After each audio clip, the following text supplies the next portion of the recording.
there's just no sort of set way that a song comes about. Pat Patterson's like a songwriting coach from Berkeley, and I've read a lot of his books. Got the chance to meet him a couple of times. He's a really nice guy.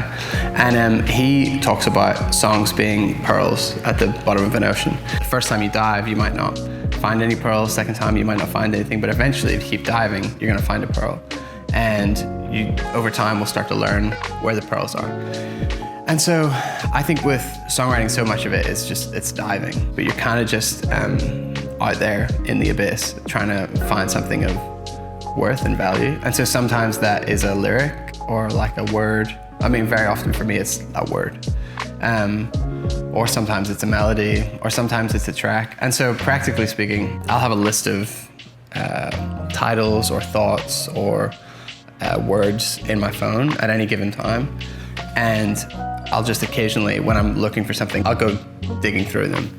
Be like, oh, maybe that's something for today. Or sometimes I'll just sit at the piano and try to turn off my mind and just play whatever comes out. And sometimes that's a really good way to find a melody. And then one of the other things I love to do, and it's probably my preferred way of writing because I find it really, find it quite quick, is working with like a track person or a producer who in the moment, as you're kind of trying to just create ideas, they are creating like the music. So in like a lot of pop sessions, for example, in the session, they'll be writing this track, making the track, while the top liner, the person that does lyric and melody, is working on that. And then there's this symbiosis of the two things as the song is kind of written together. But I really like that because there's an energy to it. There's noise happening in the room. There's like just random things poking out, and you have the opportunity to kind of jump across and be like, okay, cool, I'm working on lyric, but oh, what if the trumpet did this? And you go and you play a trumpet on the keyboard. So there's like this really like fun sort of creative, erratic thing, and I like that. That works really well for me because I don't write well in a quiet room by myself. I'm far, like if I need to write lyric, I'll go to a cafe and I'll sit there in the corner like mumbling out loud like a crazy person. One of the most important things is finding your place within a room. You could put like, say 4 of the best songwriters in the world in a room together, and they might write something great. But like often when I've seen that happen, you might have like 4 people like with their hands in the steering wheel, but like there's no one working the engine.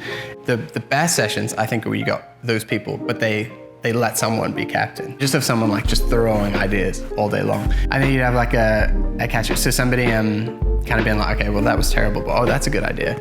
And kind of filtering out the things.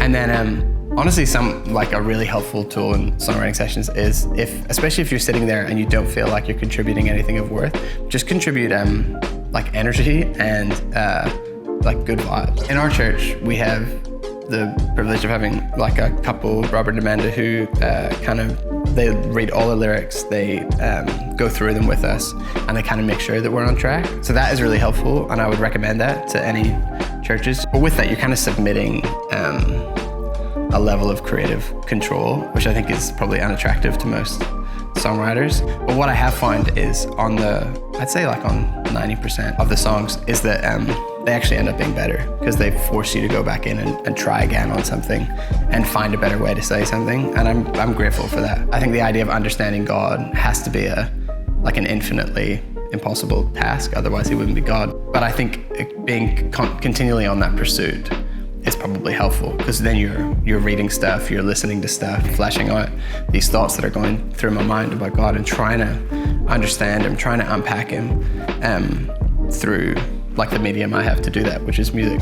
I always find when I tried to write worship songs or like good worship songs, they just sounded like bad versions of songs that were already there. Essentially, my focus switched from that to just writing songs to God directly.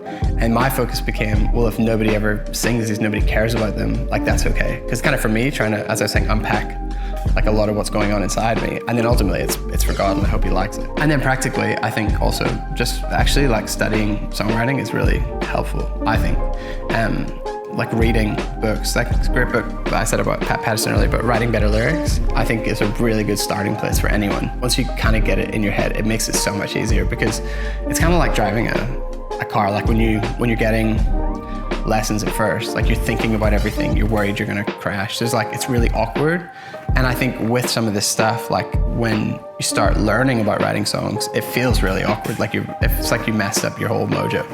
But over time, you just kind of forget about it, but do it naturally. And it's kind of just like, again, like driving a car. Like, you don't think now about what you're doing. You don't really think about turning on an indicator. It just happens.